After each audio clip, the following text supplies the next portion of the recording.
Muy bien, muy buenas tardes a todos y todas las que nos escuchan y están conectados para este importante panel de respuestas al COVID de la ciencia, la innovación y el desarrollo productivo. Yo quisiera agradecerle a la Universidad LID por invitarme a moderar este panel de tema tan fundamental. Esto es organizado por el Centro de Investigación en Política Pública y Desarrollo Empresarial de la Universidad LID, de la cual me honro, tengo el privilegio de ser también investigador asociado. Eh, y para poner un poquito en perspectiva la importancia de este tema, antes de introducir a los muy distinguidos panelistas que tenemos esta tarde, quisiera comenzar con una cita. En el último número de la revista de Comercio Exterior de Bancomex de México, que está dedicada al tema de las secuelas económicas de la pandemia, se publica una entrevista con Carlota Pérez, que es una profesora investigadora muy distinguida de la Universidad de Sussex, que ha escrito mucho sobre paradigmas y revoluciones tecnológicas. Y el entrevistador le pregunta a Carlota Pérez, le dice, profesora, toda crisis es una especie de auditoría en el modelo económico que está vigente, ¿no? ¿Y cuáles considera usted que son las principales fortalezas y debilidades del modelo actual? Y lo que ella le dice es lo siguiente. Dice, la mayor fortaleza es el enorme potencial tecnológico disponible para ser orientado hacia la prosperidad compartida. La debilidad mayor es la crispación social. De un lado, los partidarios de una teoría económica inadecuada que se afinca en el fundamentalismo de mercado, la austeridad, el mercado pequeño y pasivo, y del otro, las víctimas de la tecnología, el libre mercado, la globalización, cuyo justificado resentimiento, dice ella, es el germen de líderes populistas de izquierda y de derecha que ofrecen el cielo. Pero concluye con esto, ninguno de estos bandos sabe cómo utilizar la fortaleza tecnológica y esa es la principal debilidad del modelo actual. Bueno, como ustedes ven, me parece que esta cita es sumamente relevante para el panel de esta tarde. Vamos a hablar ni más ni menos que de cómo América Latina y Costa Rica en particular pueden aprovechar la ciencia, la tecnología y la innovación para salir de la crisis, para promover la reactivación, para promover el desarrollo productivo, el crecimiento inclusivo y sustentable en la era post-COVID, aunque todavía estamos, la crisis no ha terminado, estamos conviviendo todavía con el virus. Y lo vamos a hacer con base en un par de documentos muy interesantes que recién publicó en abril de este año la División de Competitividad, Tecnología e Innovación del Banco Interamericano de Desarrollo. Y uno de estos dos documentos se llama Respuestas al COVID-19 de la ciencia, la tecnología y el desarrollo productivo. Y tenemos para hacernos esta presentación nada menos que a don Gonzalo Rivas, el jefe de la División de Competitividad, Tecnología e Innovación del BID, y a quien conozco, tengo el privilegio de conocer muy bien. Gonzalo es economista de la Universidad de Chile y máster en Economía de la Universidad Católica de Lovaina, Bélgica. Entre otros cargos, ha sido vicepresidente ejecutivo de Corfo, la agencia de fomento al desarrollo productivo de Chile, o una de las principales agencias, y presidente del Consejo Nacional de Innovación y Competitividad de Chile. Y es también autor de muchísimas publicaciones en este campo, en el campo de las políticas de desarrollo productivo e innovación.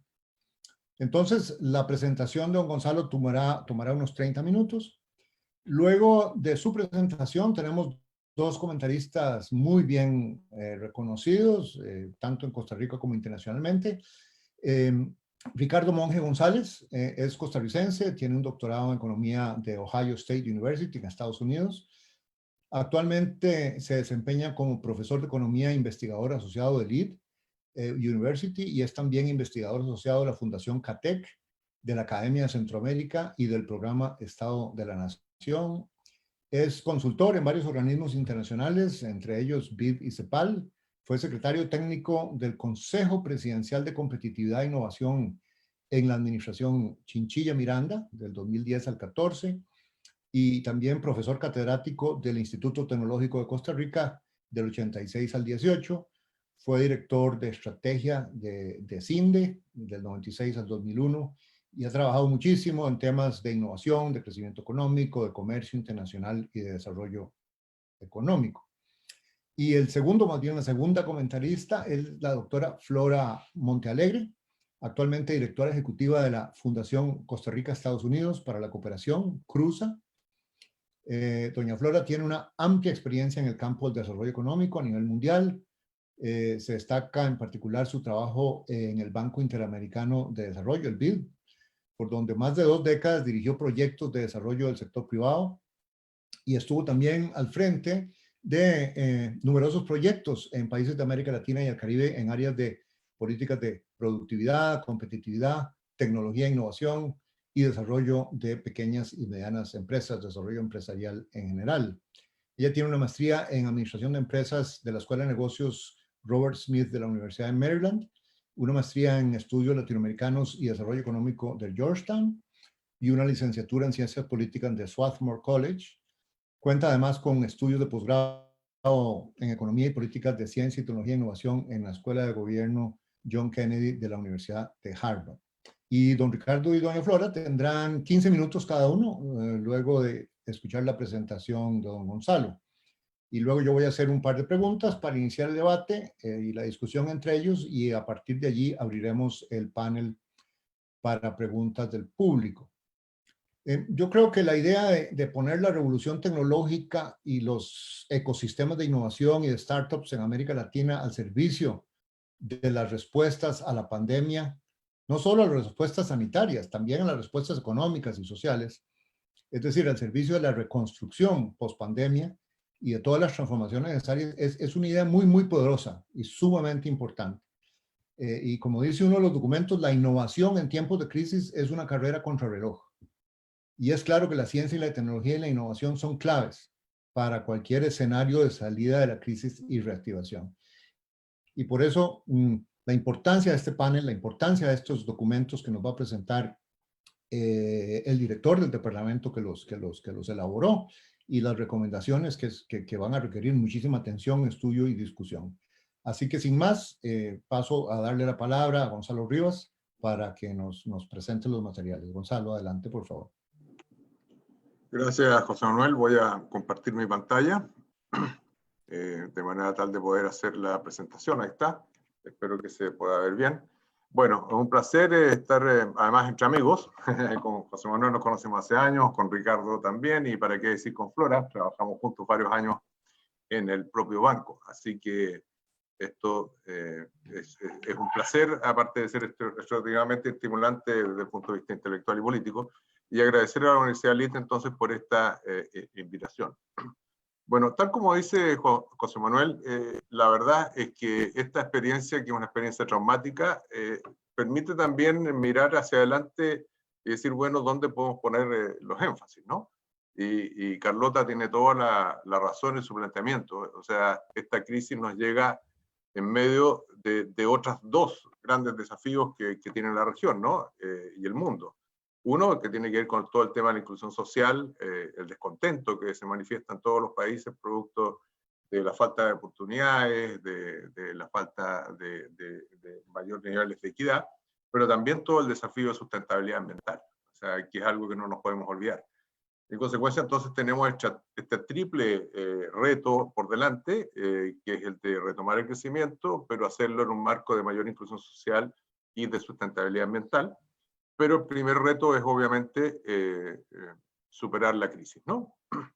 Y hoy día eso es lo que están los países, tratando de combinar por una parte este tema de cómo respondemos a la emergencia, pero a la vez con una fuerte presión de decir, bueno, tenemos que también asegurar que las personas puedan seguir viviendo y trabajando. Entonces esta combinación de combatir la pandemia, pero a la vez generar reapertura y reactivación económica en un marco que sea relativamente seguro, ¿no? Ahora, esta es una crisis que es especial, no es simplemente una crisis producida por un shock de demanda, sino que también está acompañada por temas de shock de oferta.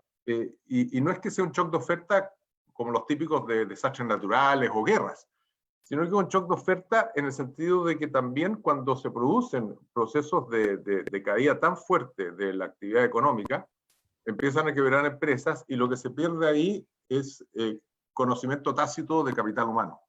Y eso no es tan evidente de recuperar. O sea, no es fácil llegar y reabrir una empresa y contratar a alguien porque las curvas de aprendizaje no son necesariamente tan rápidas como uno quisiera.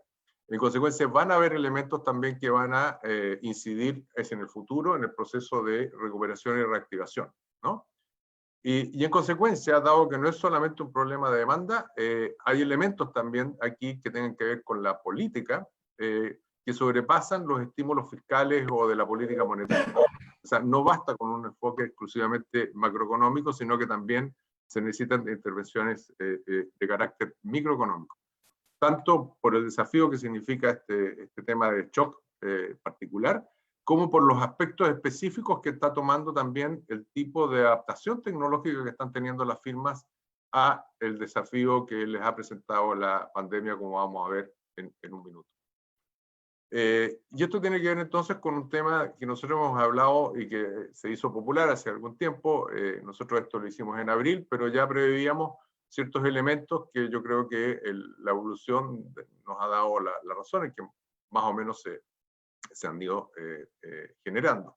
Y que son estos elementos de nueva normalidad. Algunos que van a tener efectos de largo plazo y otros que probablemente son una nueva normalidad de los próximos par de años o no sé. La primera es el tema de recurrencia de brotes de COVID. O sea, esta idea de que uno podía cerrar la economía, hacer que se produjeran cuarentenas y después, bueno, íbamos a poder retomar relativamente luego una normalidad.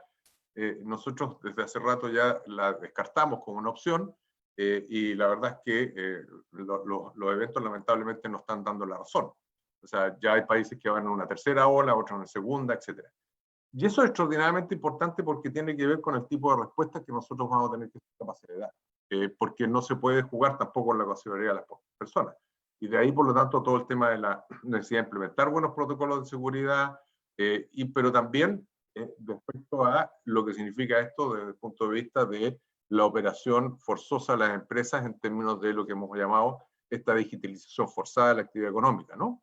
Que va acompañando este proceso ya de cierres recurrentes. Hay una disminución del flujo de comercio internacional.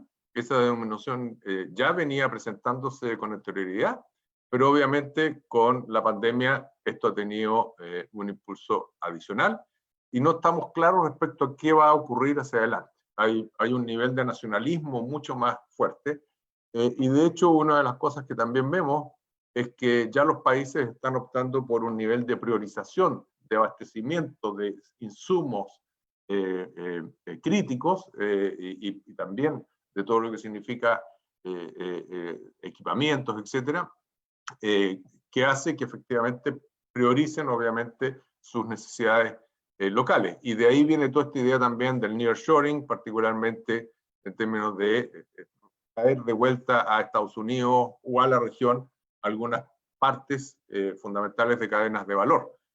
Por lo menos ese es el deseo que se ha expresado por varios gobernantes, ¿no? Las cadenas de valor sufrieron mucho, se fracturaron, ahí estaba la extrema dependencia, por ejemplo, con el tema de China, pero también están fracturadas internamente en muchos países producto de que al haber ausencia de insumos, en muchos casos también hubo empresas que han ido cayendo y por lo tanto han generado perturbaciones en la operación de las cadenas. Y bueno, para qué hablar de lo que significa el efecto en una actividad que particularmente para Costa Rica y el Caribe es muy potente como el tema del turismo, ¿no? O sea, hay países que realmente este es su negocio principal y por eso destacábamos el tema del Caribe. Y tal como señaló Juan Manuel, nosotros en abril sacamos esta publicación que fue un intento de, en primer lugar, hacer como un take stock de qué es lo que estaba siendo la respuesta que se estaba generando desde el mundo de la innovación, desde el mundo de la ciencia y desde el mundo de las políticas de desarrollo productivo, tanto en América Latina como en el resto del mundo, y hacer algunas recomendaciones. Y la lógica de todo esto tiene que ver con generar lineamientos para la acción hacia las políticas públicas. Desde el banco nosotros tenemos este rol de estar permanentemente tratando de asesorar la implementación de políticas públicas, y en el caso de nuestra división, en particular en todos los temas que tienen que ver con ciencia, tecnología e innovación, y todo lo que es el tema de desarrollo productivo. Y entonces nuestra mirada ha planteado la importancia de tener un balance entre lo que son intervenciones de urgencia y aquellas otras que son necesarias para generar las adecuaciones hacia el futuro. Reacciones que están exclusivamente dirigidas hacia la emergencia pueden tener efecto en el corto plazo, pero si no las acomodamos y las vamos adecuando también con aquellos cambios más necesarios desde el punto de vista estructural, que siempre son una oportunidad en este tema de crisis, es también una posibilidad de perder una oportunidad, ¿no? Necesitamos también, y eso lo destacábamos muy fuertemente, disponer de capacidades locales para adaptar las respuestas que tienen los países a esta situación que es global. Y eso tiene que ver desde con, por ejemplo, el hecho de poder tener la capacidad de usar toda la investigación que se está realizando a nivel internacional y adaptarla a las condiciones locales en cada país, por ejemplo, ya en los temas de salud o en los temas de equipamiento médico.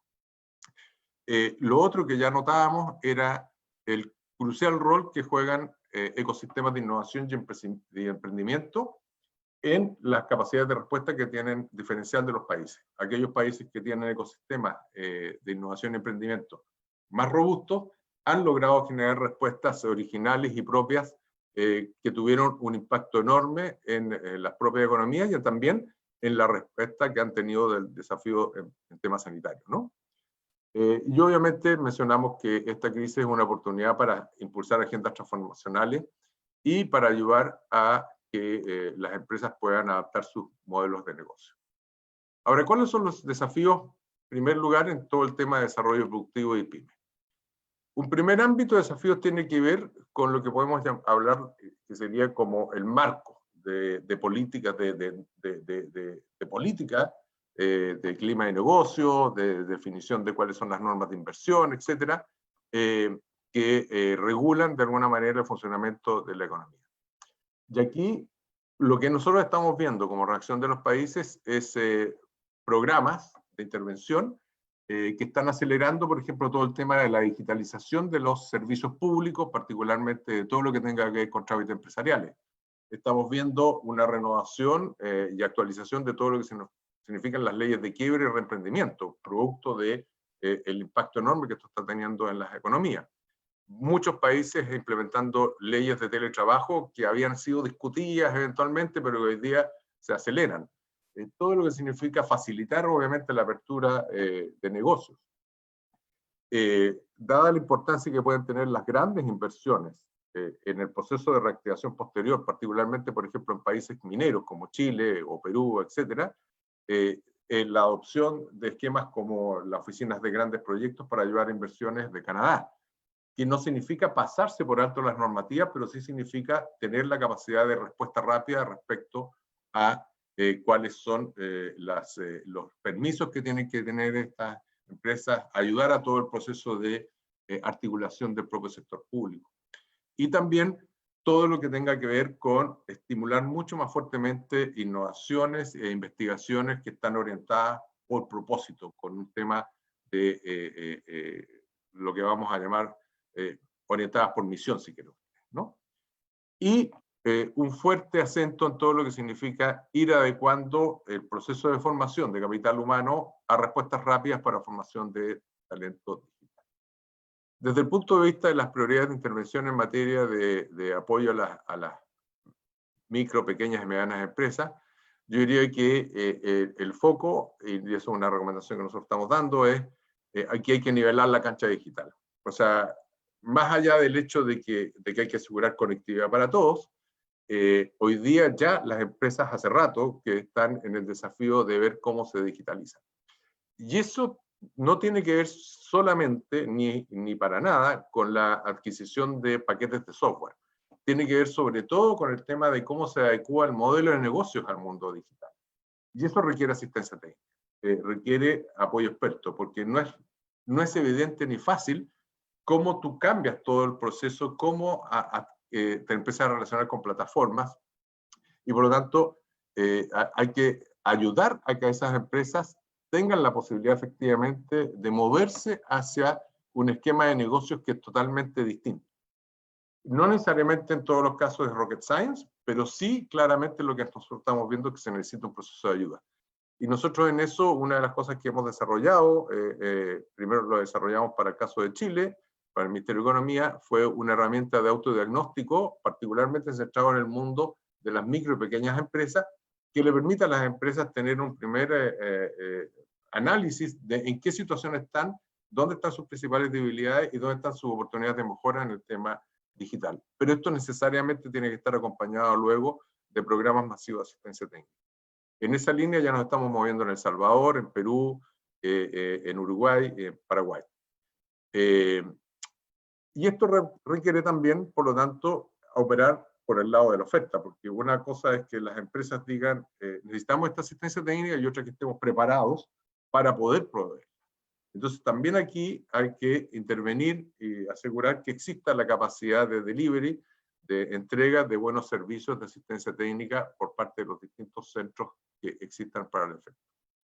Desde el punto de vista del tema de cadenas de valor, nosotros creemos que aquí no va a bastar con herramientas crediticias, probablemente va a ser necesario poder implementar fondos de inversión, ya sea desde el esquema de capital de riesgo, o sea, fondos de inversión más tradicionales para poder levantar empresas que estén en situaciones complejas para que se puedan recuperar, e incluso también para poder, si quieren ustedes, rellenar los espacios vacíos que van generándose en esas cadenas de valor, y que muchas veces ahí lo que se requiere es directamente procesos de inversión apoyados por el Estado. Obviamente todo lo que significa el generar y ampliar los proveedores locales, y desde luego también el abordaje de todo lo que significa la digitalización y la innovación en este tipo de cadenas, particularmente para adaptarse a las nuevas condiciones de funcionamiento. Ahora bien, un aspecto clave que nosotros estamos permanentemente mirando tiene que ver con los temas de emprendimiento. ¿Y por qué miramos los temas de emprendimiento? Por una razón muy simple, porque está comprobado que la mayor parte del empleo nuevo, cuando en términos de lo que significa el avance de una economía, lo generan empresas o emprendimientos nuevos que tienen rápido crecimiento. Entonces es muy importante que esos emprendimientos puedan prosperar, pero a la vez, porque como parte de la respuesta a los desafíos que está planteando la pandemia, particularmente en temas de digitalización, se están requiriendo nuevas respuestas a nivel local. Ahora, un problema muy complicado es que obviamente este es un sector que, por ser startups que están partiendo, por definición, que están pasando por el Valle de la Muerte, que tienen dificultades todavía para estar llegando a puntos de equilibrio o ampliarse, muchas de ellas fueron extraordinariamente afectadas por la crisis. Y se hizo una encuesta con Prodem a más de 2.000 y tantos emprendimientos en 19 países, y obviamente las respuestas fueron extraordinariamente negativas desde el punto de vista del impacto que han tenido. Pero también, no solo afectadas los emprendimientos, sino también los ecosistemas de emprendimiento. Estamos hablando de todo el tema de incubadoras, aceleradoras, lo que son los proveedores de fondos de capital semilla, etcétera, ¿no? Entonces, todas esas organizaciones de apoyo también se han visto afectadas, lo cual es sin duda problemático para lo que viene al futuro. Y sin embargo, este mundo de startups, que está ligado, como decía yo, particularmente a ecosistemas de innovación y de emprendimiento más maduros, fue impresionante en su capacidad de respuesta rápida a muchos de los desafíos que tuvieron los países. Y aquí, por lo tanto, hay una gran primera lección. O sea, para este tipo de desafíos, la verdad es que disponer de un mundo de startups, de aceleradoras, de incubadoras, de sistemas de apoyo al mundo de la innovación y el emprendimiento puede ser extraordinariamente potente. Y esto se expresó en las respuestas rápidas en temas desde todo lo que significa equipamiento, todo lo que significó los respiradores, los test, los kits de diagnóstico rápido, etc. Este es un ejemplo Inspiramed, que de Medellín, que ellos generaron estos ventiladores mecánicos, pero esto que pasó en Medellín ha pasado también en Chile, en Argentina, en distintos lugares de América Latina. Y entonces, en materia de lo que vemos hacia adelante, es súper importante no descuidar este sector. Nosotros sabemos que aquí es clave el tema de la selección, que los programas no pueden ser masivos, es un error garrafal tratar de generar, por ejemplo, empleos de manera masiva, generando estos programas masivos de apoyo al emprendimiento, porque está comprobado que no tienen buenos resultados. Sí tienen buenos resultados aquellos programas que son de apoyo selectivo a startups que estén con buenos programas y modelos de negocio hacia adelante, en que hayan indicadores bastante objetivos del equipo de trabajo que hacen sentido desde el punto de vista de la predicción de su desempeño, y nosotros usando mejores criterios de selección que lo que se estaban usando simplemente al escuchar pitch, en el caso de Perú se logró o se logra duplicar el impacto de este tipo de programas, ¿no? Entonces, hay un espacio muy importante para el tema de emprendimiento, a nuestro juicio, en el tema de la salida hacia adelante. Y finalmente, todo el tema de ciencia y tecnología. La verdad es que la pandemia ha tomado al mundo justo en un proceso de cambio muy fuerte desde el punto de vista de lo que estaba haciendo el ejercicio de la actividad de investigación científica. Muchos temas de ciencia abierta, muchos temas de confluencia del uso de tecnologías informáticas en múltiples disciplinas, pero particularmente en el mundo de la biología.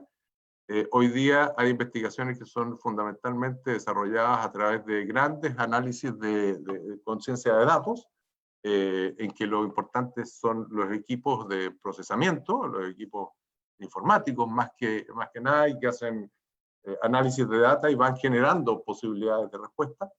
Mucha colaboración internacional, y eso obviamente con la pandemia se ha agudizado, y por lo tanto había un espacio de colaboración mundial en el que lamentablemente, si uno ve desde el punto de vista de las publicaciones, América Latina quedó bastante fuera. O sea, cuando surge la pandemia, ya en abril, cuando hacemos este análisis bibliométrico, vemos cómo a lo largo y ancho del mundo se están empezando a publicar distintos papers, y vemos cómo los países de América Latina están muy al margen. Ahí por ahí aparece Brasil, un poco Chile, República Dominicana, pero en general muy poquito. Entonces la respuesta desde el punto de vista de publicación fue bastante lenta en el caso de nuestros países. Sin embargo, a la vez, en aquellos países que tenían sistemas de apoyo a la ciencia más potentes, Uruguay, Argentina, Brasil, Chile, Colombia, Panamá, etcétera, en que tienen sistemas bastante expeditos de apoyo a través de sus agencias, se lograron generar inmediatamente algunas respuestas interesantes, particularmente, por ejemplo, en todos los temas de desarrollo de test rápidos propios, y de poder adaptar aquel conocimiento científico que estaba generando en el exterior hacia el interior. Y de nuevo aquí, extraordinariamente importante disponer no solo de financiamiento público, sino de capacidades instaladas. Y esas capacidades instaladas se ha demostrado que se pueden adaptar relativamente rápido a nuevos tipos de requerimientos. Y eso es una gran enseñanza que nos está dejando también la pandemia. Es decir, el hecho fundamental al que se ven sometidos los países hacia adelante es que lo importante es disponer de capacidades. Son las capacidades, en este caso científicas, tecnológicas, las que te permiten generar respuestas más o menos rápidas. Son las capacidades que están generadas en tu sistema de apoyo al emprendimiento, a la innovación, las que te permiten generar ese tipo de respuestas más rápidas. El futuro es imposible de planificar, pero lo que sí uno sabe es que vamos a requerir capacidades, y esas capacidades son tanto desde el punto de vista de disponer de personal formado, como desde el punto de vista de disponer de centros con el equipamiento adecuado para realizar investigación de alto nivel y excelencia. Y en general los gobiernos aprovecharon esas capacidades, aquellos gobiernos que tenían estos instrumentales disponibles, realizando todo tipo de convocatorias, de hackatones, movilizar al mundo científico para hacer asesoría, de poner a los científicos en contacto con las demandas que surgen de los ministerios de salud, por ejemplo, etcétera, ¿no? Entonces, claramente eso se vio no solo en la región, sino a lo largo y ancho de todo el mundo. ¿Para qué dicen en la Unión Europea que todo el tema de innovación y apoyo al desarrollo científico es una parte fundamental de lo que son los programas actuales de reactivación? Y obviamente nosotros insistimos, en realidad esto no puede perderse, sino que al contrario hay que fortalecerlo. Lamentablemente, obviamente las urgencias de corto plazo toman precedencia y lo que estamos viendo es en general disminución de presupuestos vinculados a todos estos temas en el proceso de reactivación que estamos viendo hacia adelante, lo cual nos genera preocupación respecto a qué es lo que va a ocurrir en unos años hacia adelante, porque es muy difícil después retomar de nuevo niveles de inversión previa que ya sabemos que además eran bajos. Entonces, aquí estamos hipotecando muy fuertemente el futuro de la región. Y aquí simplemente presentarles algunos de los estudios que hemos realizado. Estaba el que ya les mencioné, cuáles fueron las respuestas de la ciencia, la innovación y el desarrollo productivo, pero también cuáles han sido los impactos que ha tenido todo esto en los sistemas de emprendimiento e innovación, y qué está pasando, por ejemplo, también con el tema de los emprendimientos de base científica tecnológica en América Latina. Y tenemos un blog que permanentemente vamos actualizando con artículos que van poniendo en difusión las distintas investigaciones y análisis que nosotros tenemos disponibles. Bueno, quedo hasta acá para poder tener tiempo para escuchar los comentarios y responder preguntas. Gracias, José Manuel. Muy bien, excelente, Gonzalo, muchísimas gracias. Muy buena presentación y muy interesantes documentos, que como podemos ver son muy sustantivos, muy relevantes. Me gustó mucho la estructura de los documentos, que habla primero, ¿no?, del contexto y los desafíos, luego de qué intervenciones ya está haciendo América Latina, y luego también, bueno, internacionalmente, y plantea las nuevas ideas un poco de lo que hay que hacer y lo que recomienda el BID. Y creo que los tres campos son complementarios, fundamentales: desarrollo productivo y pymes por un lado, innovación empresarial y startups y todo el ecosistema, y luego también el ecosistema de ciencia y tecnología. Bueno, vamos a pasar ahora a los comentarios de doña Flora, de Flora y de Ricardo, en ese orden. Así que, Flora Montealegre, por favor, adelante. Bueno, muy buenas tardes a todos y todas. Realmente para mí es un gran gusto poder compartir este panel con Gonzalo, con Ricardo y con José Manuel. Les tengo no solo un gran aprecio, sino un gran respeto profesional, así es que realmente me encanta poder estar aquí con ustedes. Deseo agradecer a la ULIR y también al BID por esta invitación y felicitar a Gonzalo y al equipo del BID por los estudios realmente tan valiosos y por generar un espacio para discutir un tema que sin duda es central para promover estrategias de crecimiento en Costa Rica y en la región latinoamericana, aunque yo mis comentarios los voy a ir directamente a los temas en Costa Rica. Yo voy a comenzar mis comentarios preguntando si es siquiera posible encontrar una salida de esta crisis sin la ciencia, la tecnología y la innovación. Y para mí la respuesta es un claro no. A mí me parece que cualquier estrategia de reactivación económica que no priorice las intervenciones que parten de la ciencia, la tecnología y la innovación no va a ser sostenible en el tiempo.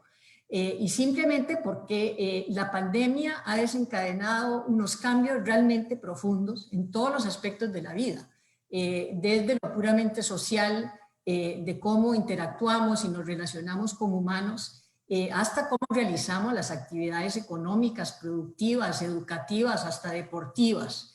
Yo he estructurado mis comentarios en dos grandes bloques.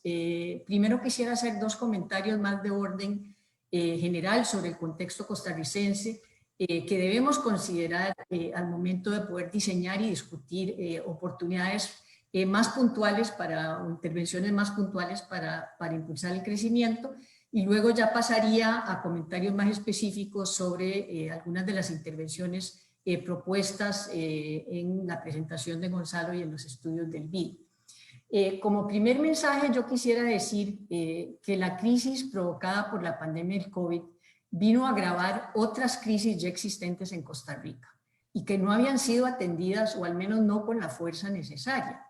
En otras palabras, la pandemia nos ha tomado, en el caso costarricense, en un momento de grandes fragilidades económicas, pero también políticas, sociales e institucionales, que debemos enfrentar con gran urgencia para estimular la inversión privada y poder realmente generar una recuperación económica.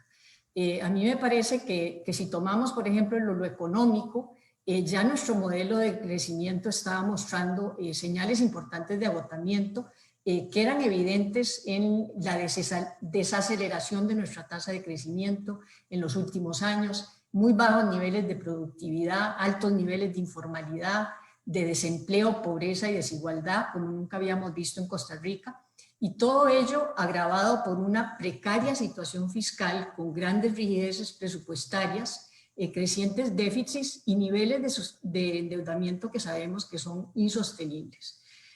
Como resultado, los impactos negativos de la pandemia pues se han observado en casi todas las actividades económicas con repercusiones realmente serias en términos de empleo y de pobreza. Y aunque hay algunas actividades que han mantenido sus operaciones al menos de forma parcial y algunas incluso se han podido beneficiar de la crisis, pues hay otros sectores, en particular sectores de gran generación de empleo como son el comercio y el turismo, que han sufrido caídas realmente precipitosas. Si vemos el caso del comercio, por ejemplo, una encuesta muy reciente de la Cámara de Comercio de Costa Rica a sus agremiados indicaba que a 17 semanas de iniciada la pandemia, los comerciantes ya reportaban disminuciones de ventas del orden del 85% y reducciones del 53% en operaciones y de 45% en personal. En el caso de la industria turística, que está conformada hasta en un 80% por pequeñas y medianas empresas y que tiene encadenamientos con numerosas otras actividades productivas como la agricultura y otros servicios, pues allí el impacto ha sido realmente devastador. Y si bien pues ya se ha anunciado una casi completa apertura de las fronteras aéreas, yo creo que por más optimista que tratamos de ser, pues va a pasar mucho tiempo antes de que logremos recuperar los niveles de turismo que recibíamos del extranjero pre-pandemia. Y además tenemos que hacer una gran transformación de la actividad y de la fuerza laboral para poder adaptarla a una nueva realidad con nuevos requerimientos sanitarios que vienen a prevalecer en esta época del post-COVID. Para ir cerrando este tema, de acuerdo al INEC, o sea, en el tercer trimestre registraba ya una tasa de desempleo de más del 23%, con una población desempleada en términos absolutos de más de 544,000 personas, y para fines de año pues estamos hablando de una caída de al menos un 5% del PIB. En este contexto, a mí me parece que los problemas de pérdida de confianza en los sectores sociales en el gobierno, en los partidos políticos y en el sistema político en general, que en realidad ya estaban latentes antes de la crisis, se han agudizado de manera muy acelerada, provocando una situación de impas político realmente preocupante, donde no se logra tomar decisiones urgentes para resolver la situación fiscal, sin lo cual difícilmente vamos a poder crear las condiciones propicias para impulsar estrategias de recuperación y crecimiento futuro.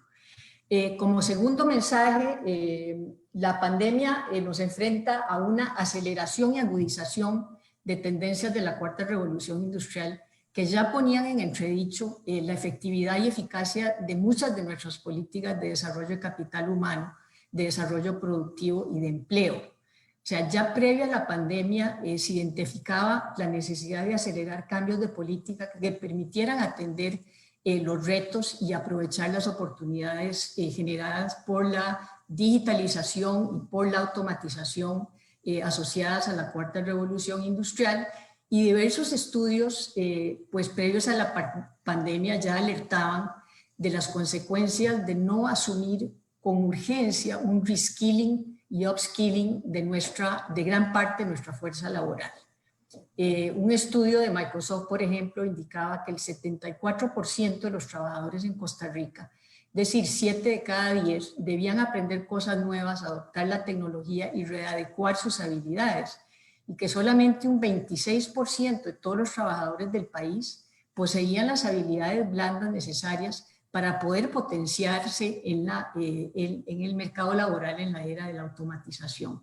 CATEC también realizó un estudio muy interesante, y aquí está Ricardo, así es que les puede comentar mucho más que yo, pero que financiamos desde la Fundación Cruza, y que mostraba que si bien la automatización pues avanzaba en Costa Rica a un ritmo dispar, ya había algunas empresas y algunos sectores como el sector de exportación de TICs, de servicios de offshoring, que son importantes generadores de empleo y que ya se preveía un impacto negativo en empleos de baja calificación y con tareas muy rutinarias. La pandemia sin duda entonces ha acelerado esas tendencias, dando un impulso muy importante a la transformación digital, lo que representa una gran oportunidad para impulsar agendas productivas transformativas y nuevos modelos de negocio que aprovechen las nuevas tecnologías de inteligencia artificial, de blockchain, de realidad virtual, de computación en la nube, etcétera. Pero para ello debemos tomar medidas urgentes en torno a la formación de la fuerza laboral para poder adaptarla a las demandas de la nueva revolución tecnológica y de la nueva realidad post-COVID. Pasando ya a mis comentarios específicos sobre las intervenciones que propone el BID, yo he organizado igual mis comentarios en términos de las 3 categorías: desarrollo productivo y pymes, innovación y startups y ciencia y tecnología. Con relación a desarrollo productivo y pymes, el mensaje central que yo quisiera transmitir es que en Costa Rica tenemos una gran oportunidad de reformular políticas e intervenciones de desarrollo productivo y redefinir prioridades a la luz de las lecciones que nos está dejando la crisis. A mí me parece que el documento del BID identifica un conjunto de acciones y de instrumentos que sin duda son todos relevantes y necesarios para Costa Rica. A mí me gustaría enfatizar algunos de esos temas que me parece que son realmente esenciales para cualquier estrategia de recuperación productiva. Y como primer punto yo quisiera recalcar el tema de la necesidad de un mejoramiento importante del clima de negocios de Costa Rica como un factor realmente indispensable para reducir el costo país y facilitar el crecimiento futuro.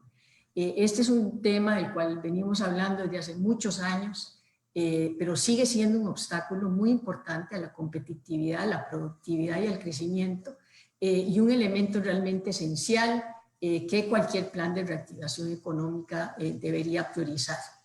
Hay algunos esfuerzos interesantes, no es que no se esté haciendo nada, o sea, tenemos el caso de la ventanilla única de inversión que está liderando Procomer y que cuenta de hecho con el apoyo de nuestra fundación, y que a la fecha ya ha logrado un trabajo coordinado de al menos 9 gobiernos locales y 19 instituciones públicas para acelerar la simplificación de los trámites de apertura de empresas. Los datos iniciales ya muestran que esto tiene efectividad, pero necesitamos más mecanismos como este implementados urgentemente. Otro esfuerzo que comienza recién, pero que me parece que es un proyecto interesante, importante para Costa Rica, es el proyecto Costa Rica Fluye, que está impulsando Horizonte Positivo con el gobierno y que apunta a racionalizar y eliminar la maraña regulatoria que a su vez nos genera pues tanta tramitología. Otro tema que me parece que debemos priorizar es la creación de las mejores condiciones de competencia en el mercado. Y aquí, si bien la nueva ley de competencia que fue aprobada como parte del proceso de adhesión de Costa Rica, la OCDE, pues nos abre una gran oportunidad, pero lamentablemente también deja por fuera a importantes sectores de la economía que limitan y siguen limitando la competencia en el país. Entonces me parece primero que esta ley tiene que traducirse en acciones concretas y como parte de la estrategia de reactivación productiva también, y buscar ampliarse para permitir reformas en sectores no incluidos como son el sector de energía. Segundo, aquí yo comparto, digamos, el énfasis señalado en el estudio del BID de políticas microeconómicas de asistencia técnica a la PYME, pero considero que este tiene que ser bien complementario y articulado con las políticas de atracción de inversión extranjera directa y con la generación de encadenamientos productivos. La inversión extranjera aquí ha sido y continúa siendo un gran generador de empleos y de innovación en Costa Rica. De acuerdo a unas cifras de CINDE, pues el crecimiento anual promedio del empleo en las zonas francas en el pasado quinquenio fue del 9,9%, muy por encima, digamos, del 2,1% del sector privado y del 1,5% registrado del empleo en el crecimiento del empleo total. Así es que me parece que mucha de la reactivación futura puede venir de este sector, especialmente si aprovechamos las tendencias de la relocalización de las cadenas globales de valor, lo que mencionaba Gonzalo como el nearshoring y las oportunidades que eso nos presenta al país. Pero para ser exitoso en este campo, me parece de nuevo que debemos mejorar esos temas de competitividad y debemos invertir más y mejor en nuestro talento humano. Así es que me parece de nuevo que estos temas realmente hay que priorizarlos en la estrategia de reactivación. Mi tercer y último punto sobre esta categoría ya se refiere específicamente a la política PYME y aquí me parece que nosotros debemos concentrarnos en un incremento o en acciones o instrumentos que detonen un incremento en la productividad de estas empresas. Y eso implica necesariamente una reconversión de las empresas a través de una mayor inversión en tecnología e innovación. Nosotros desde la Fundación Cruza, en alianza con Procomer, y el BID también es parte hoy en día de esta plataforma, hemos venido desarrollando desde el 2018 un programa de capital semilla para la reconversión productiva verde, es decir, la reconversión con aspectos sostenibles, amigables con nuestro medio ambiente y con nuestros trabajadores, y que ha generado resultados muy positivos hasta el momento en términos de potenciar nuevas exportaciones e innovaciones en procesos productivos que han logrado reducir la huella de carbono, la huella hídrica y colocado al país en un rumbo que me parece importante exportador. De hecho, este programa muy recientemente fue reconocido por el International Trade Center como la mejor iniciativa para el comercio inclusivo y sostenible y me parece que ejemplifica el tipo de instrumentos que podemos y que debemos apoyar y ampliar para detonar la reactivación económica en el país. Pasando ahora ya a la categoría de innovación y startups, aquí yo creo que tenemos una gran oportunidad de impulsar una mejora significativa y profunda de los mecanismos de coordinación del ecosistema de fomento a la innovación y que nos permitan implementar medidas e instrumentos específicos para apoyar el desarrollo y escalamiento de empresas innovadoras.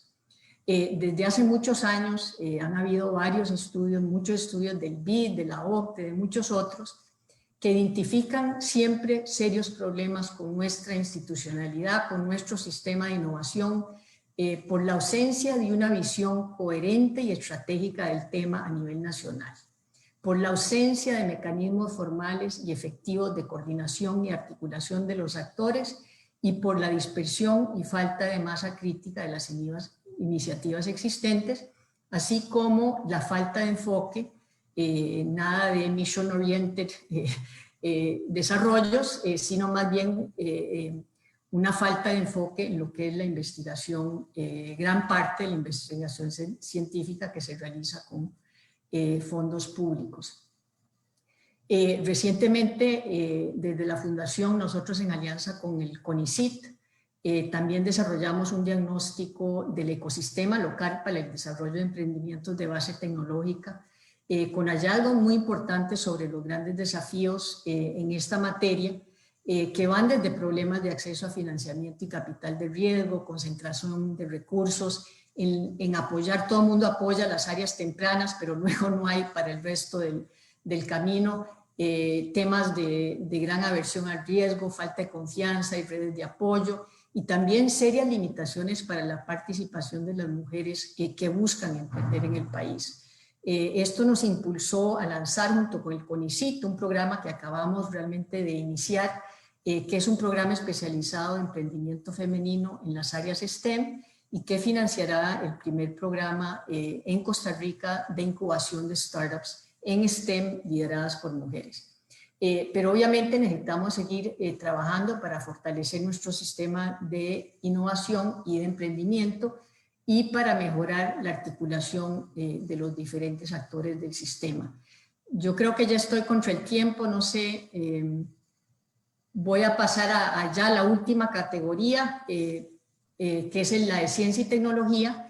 Y aquí, más resumido, yo creo que mi mensaje central es que la reactivación económica post-pandemia es una oportunidad para avanzar de forma consistente y con una visión de largo plazo en lo que es la reestructuración y fortalecimiento de la institucionalidad para la política de ciencia, tecnología e innovación, que yo sé que es una gran tarea, que a nadie le gusta hablar de ese tema, pero debemos realmente incorporar mecanismos de evaluación de nuestra inversión pública para mejorar la eficiencia y la efectividad de esa inversión.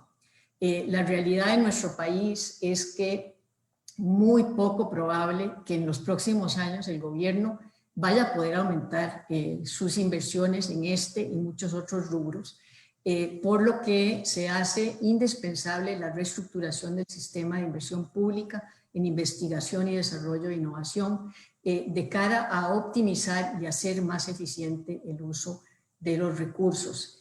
Si vamos al estudio del BID, había un cuadro comparativo que a mí me llamó mucho la atención sobre las respuestas de política científica y tecnológica a la pandemia en América Latina, que incluye a Costa Rica, y denotaba realmente el muy limitado desarrollo de acciones impulsadas en nuestro contexto nacional y que obedecen en parte a problemas de coordinación del sistema, a falta de capacidades en nuestras instituciones y muchas veces falta de liderazgo y problemas burocráticos que en la misma fundación pues los hemos sentido muy recientemente cuando hemos tratado de hacer importaciones de equipos, de insumos médicos, impulsar algunos proyectos innovadores que requerían de una participación pública importante.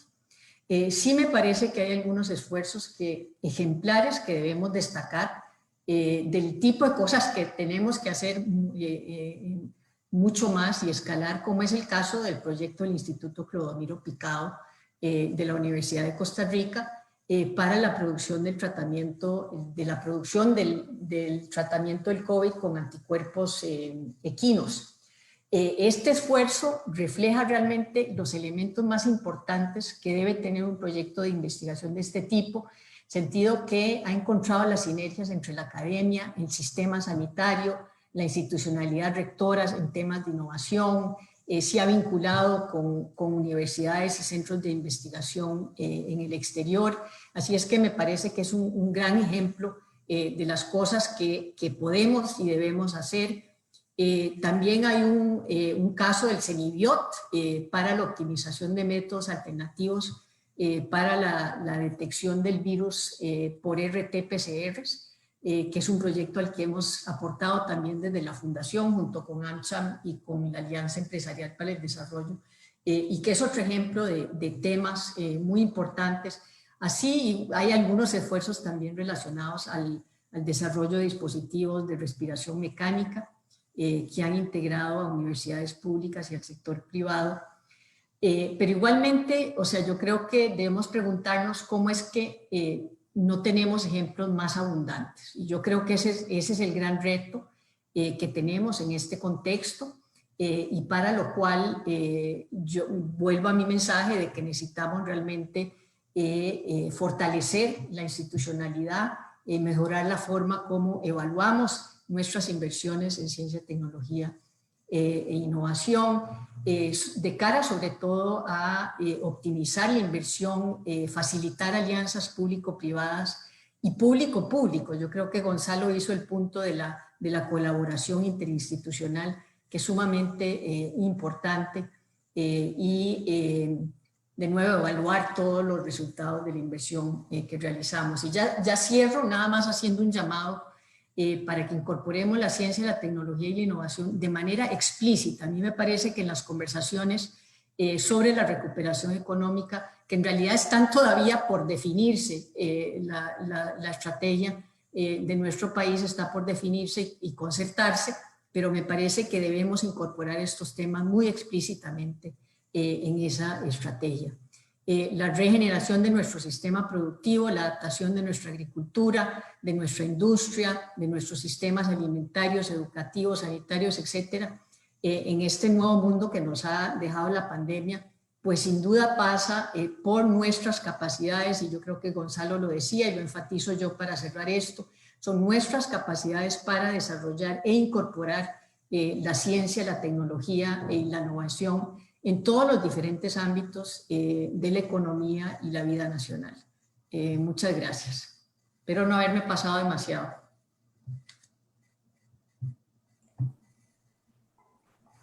A ver, no, Flor, perfecto. Muchas gracias. Cubriste una gran cantidad de bases y fue buenísimo que organizara los comentarios en los 3 días del vídeo. Con eso está directamente relacionado con las principales recomendaciones y puntos. Yo tengo el internet un poquito estable, así que espero, pero de inmediato, y por eso apagué la cámara también. Tiene la palabra ahorita don Ricardo Monge. Muchas gracias, José Manuel. Y muchas gracias a Leeds University y al Banco Interamericano de Desarrollo por invitarme a hacer algunos comentarios sobre estos interesantes estudios que Gonzalo nos ha presentado el día de hoy, así como las valiosas observaciones que Flora hizo al respecto y que me simplifican la vida porque puedo eliminar algunas de mis observaciones para no duplicar. Así es que creo que ahí vamos a ganarnos un poco de tiempo. En mi primera observación, o más que observación, es un agradecimiento realmente a Gonzalo por traer a la discusión en Costa Rica la importancia de la ciencia, la tecnología y la innovación, no solo para la reactivación económica que tanto necesitamos hoy día, sino para el crecimiento a largo plazo. Este país está sumido no solo ahora en la crisis, sino desde hace años, en solo discutir temas de estabilidad macroeconómica que son fundamentales para salir en reactivación, como bien decía Flora, para tener un espacio fiscal que nos permita hacer otras cosas. Pero debemos entender que si nos quedamos negociando cómo hacemos ese ajuste fiscal, si nos quedamos hablando de cómo llegar a esa estabilidad macroeconómica y Dios primero, si la logramos, lo único que vamos a hacer es volver a la senda de crecimiento que teníamos, que a todas luces era totalmente insatisfactoria para Costa Rica. Como bien se señaló antes, la crisis nos agarra en un momento donde nuestro país, el modelo económico que veníamos es un modelo que urgía de importantes reformas a las cuales me voy a referir luego, para precisamente avanzar hacia un modelo más inclusivo, más de crecimiento más alto. Nos agarra esta crisis y nos reduce nuestra capacidad de producción más o menos entre un 5 y un 6% este año, según estimaciones del Banco Central, de otras instituciones. Y algo que tenemos que entender es que lo que hagamos para recuperarnos no va a cambiar únicamente la posibilidad de cuánto tiempo nos lleva a recuperarnos, sino que va a afectar las bases sobre las cuales vamos a cimentar el crecimiento futuro de Costa Rica. Lo que nosotros decidamos en esta crisis hacer no solo nos va a ayudar a salir de la crisis, pero también va a determinar si vamos a brindarle a nuestras futuras generaciones un crecimiento más alto, un crecimiento sostenido, un crecimiento inclusivo y un crecimiento sustentable. En ese sentido, es imprescindible entender que Costa Rica como economía carece de capacidades nacionales de innovación, al igual que muchos países de América Latina, y algo que señaló Gustavo, y que esas carencias de las capacidades nacionales de innovación, junto con otros obstáculos importantes que tenemos en materia de productividad, reducen la productividad de nuestro país e impiden que este país crezca a tasas importantes. Para darles una referencia, Costa Rica durante los últimos 20, 30 años en promedio puede haber crecido en términos per cápita 1.2% por año. Los países que lograron dar un salto de crecimiento, de ser países de ingreso medio alto a países de ingresos altos, como los países nórdicos, como Irlanda, como los países asiáticos, lo lograron porque lograron pasar de tasas de crecimiento como la que tenemos hoy día a tasas de crecimiento del 6 y el 8% por año. O sea, la brecha que tenemos, el reto que tenemos para hacer crecer esta economía 5 veces más de lo que le estamos haciendo crecer durante los últimos 20 años es gigantesca y con estabilidad macroeconómica no lo vamos a lograr. Ese es mi primer mensaje. Lo vamos a lograr sí, solo si queremos llegar a un nuevo acuerdo social que garantice un modelo económico que permita poner como fundamento la mejora de las capacidades nacionales de innovación y la mejora continua de la productividad. Si nosotros cogemos eso como norte, vamos a lograr un crecimiento económico muchísimo más alto. Vamos a lograr un crecimiento económico que es sostenido a través del tiempo, por lo menos 1, 2, 3 décadas. Vamos a lograr un crecimiento económico que sea inclusivo, es decir, que no dejemos a nadie por fuera. Y vamos a lograr un crecimiento económico a su vez también que sea sustentable, que sea amigable con el ambiente. Esos 4 objetivos deben ser los objetivos que nos guíen en el diseño de la política pública a futuro que debería llevarnos hacia un mayor nivel de bienestar. Hay algo que es importantísimo también, y el otro día, repasando unos apuntes, encontré una lectura de Paul Romer, el Premio Nobel de Economía, que explicaba de una manera muy sencilla el reto que estamos enfrentando. Si ustedes piensan en el crecimiento económico como una curva, una línea recta, en una gráfica de 2 dimensiones, donde en el eje vertical tenemos el crecimiento de la producción y en el eje horizontal el tiempo, las oscilaciones alrededor de esa curva son los ciclos económicos. Y estamos hoy día en un ciclo económico en donde lamentablemente es una contracción económica. Si nosotros nos enfrascamos solo en pensar cómo salimos de ese ciclo, la pendiente de esa curva no la vamos a cambiar y la pendiente de esa curva es la tasa de crecimiento de la economía. Lo que nosotros tenemos que entender es que lo que necesitamos, además de volver a la curva, es aumentar la pendiente de esa curva, es decir, aumentar la tasa de crecimiento. Y eso solo lo vamos a hacer con políticas de desarrollo productivo, solo lo vamos a hacer poniendo en prioridad la ciencia, la tecnología y la innovación. El país enfrenta lo que los economistas llaman la trampa del ingreso medio. Costa Rica es un país muy caro en términos relativos, en salarios, para poder seguir compitiendo con productos estandarizados, intensivos en el recurso humano barato. Pero al mismo tiempo, como nuestras capacidades de innovación son tan bajas y nuestra productividad también es tan baja, nos es muy difícil competir en una escala lo suficientemente alta con productos de valor agregado alto y contra países que son mucho más desarrollados que nosotros. La única manera que nosotros podemos romper y salir de esa trampa es si entendemos que tenemos que incrementar sustancialmente nuestras capacidades nacionales de innovación y nuestra productividad. Ahora bien, la crisis, si bien nos ha empobrecido y posiblemente nos empobrezca más, constituye una oportunidad para ponernos de acuerdo, pero principalmente para la toma de decisiones, para la toma de políticas públicas que hemos pospuesto por muchísimos años. En los años 80, los que vivimos esa crisis y vimos lo que fue empobrecernos en pocos meses, el país cambió de modelo de sustitución de importaciones a un modelo de apertura económica, donde no crean, hubo disturbios en las calles, hubo discusiones fuertísimas, pero al final hubo la gallardía, el liderazgo, la visión de decir hacia aquí vamos. Tenemos que darle la oportunidad a Costa Rica de insertarse al comercio internacional. Lo vamos a hacer a través de la diversificación de las exportaciones y a través de la atracción de inversión extranjera directa.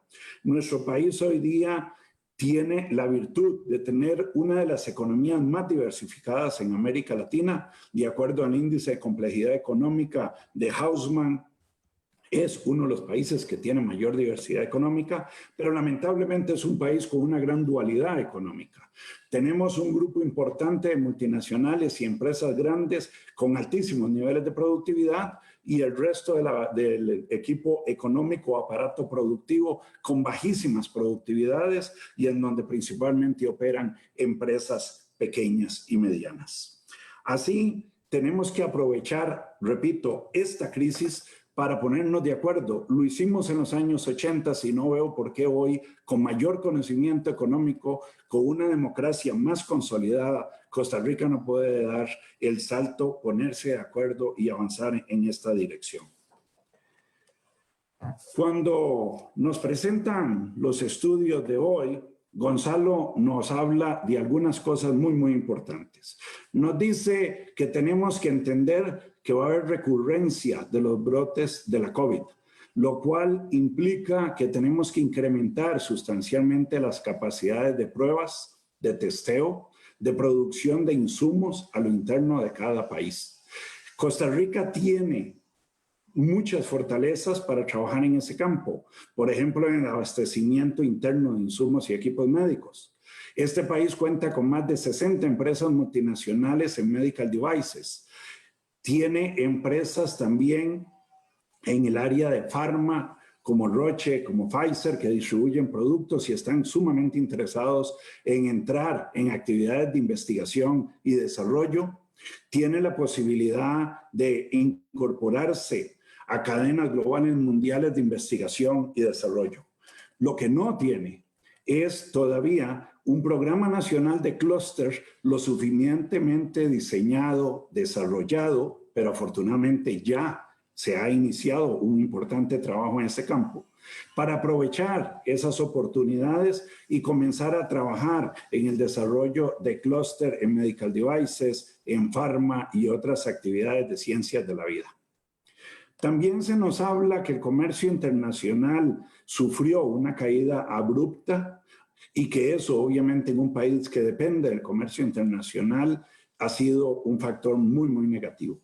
Bueno, recibimos hace poco noticias de Procomer de que la actividad de exportación en bienes en Costa Rica está comenzando a reactivarse. No es para lanzar las campanas al vuelo, pero lo que está diciéndose es que el país tiene capacidad para aprovechar el comercio internacional una vez más, pero no lo vamos a lograr si en adición a estos clústeres, en estas actividades, no pensamos en clúster en agroindustria, por ejemplo, para aumentar valor a la actividad agrícola, en turismo para diversificar actividades, en logística para mejorar todo lo que es la logística, etc.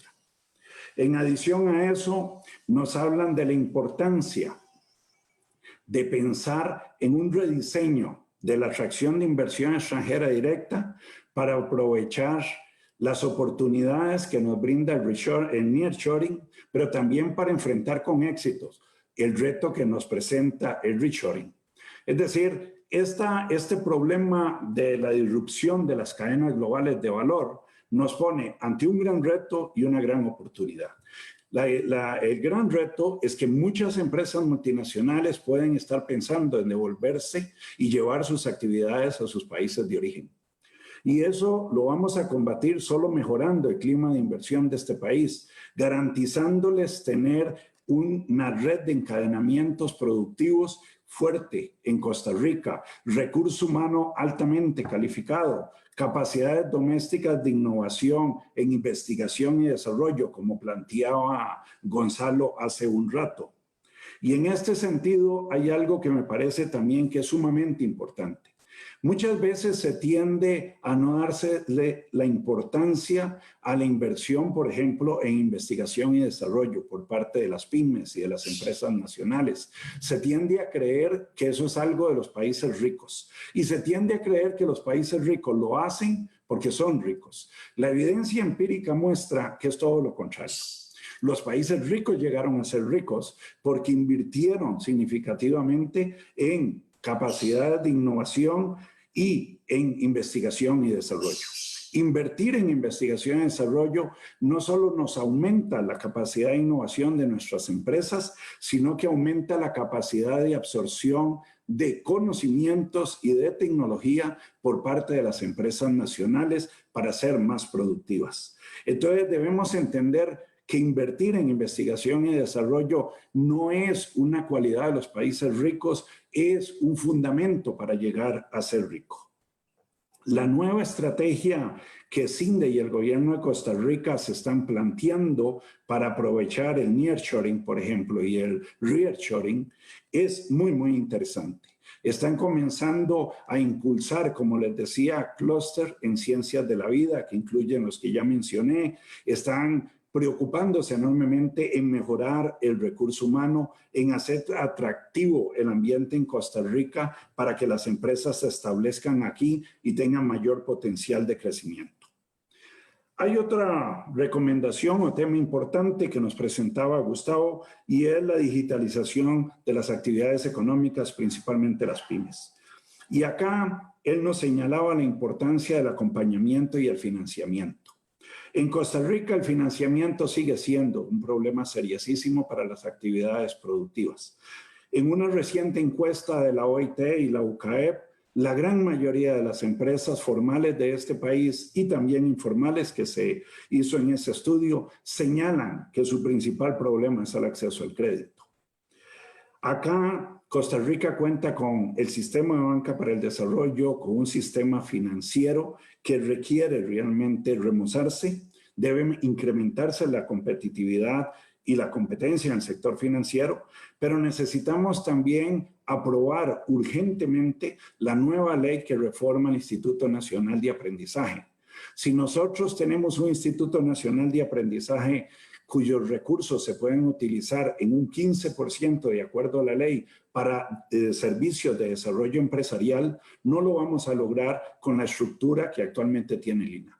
Necesitamos un INA remozado, necesitamos un INA con la capacidad de jugar como banca de segundo piso, necesitamos de un INA con la capacidad de poder contratar o subcontratar servicios de capacitación de acuerdo a la demanda del sector privado si es que el INA no está en capacidad de brindar ese servicio. Necesitamos un INA con la capacidad de poder contratar el mejor recurso humano, como lo hace, por ejemplo, instituciones como Procomer. Hay un proyecto de ley interesantísimo en la Asamblea Legislativa que ya pasó, según entiendo, la aprobación en comisión. Bueno, esas son las cosas que son fundamentales si queremos la reactivación económica. Hace un momento vi en el chat que alguien preguntaba, digan cosas puntuales para la reactivación.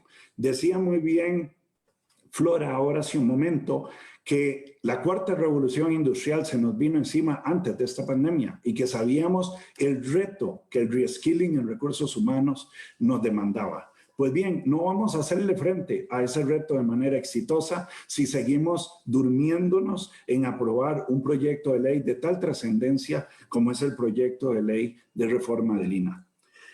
En el área de turismo, es cierto, el turismo es nuestro sector más golpeado en esta pandemia y aquí sin lugar a dudas la diversificación económica, la generación de encadenamientos productivos y todo ello a través de una estrategia de clúster es de vital importancia. Hay otros puntos que quiero rápidamente comentar para ir cerrando. Hay algo que no hemos dicho y que creo que es muy, muy importante.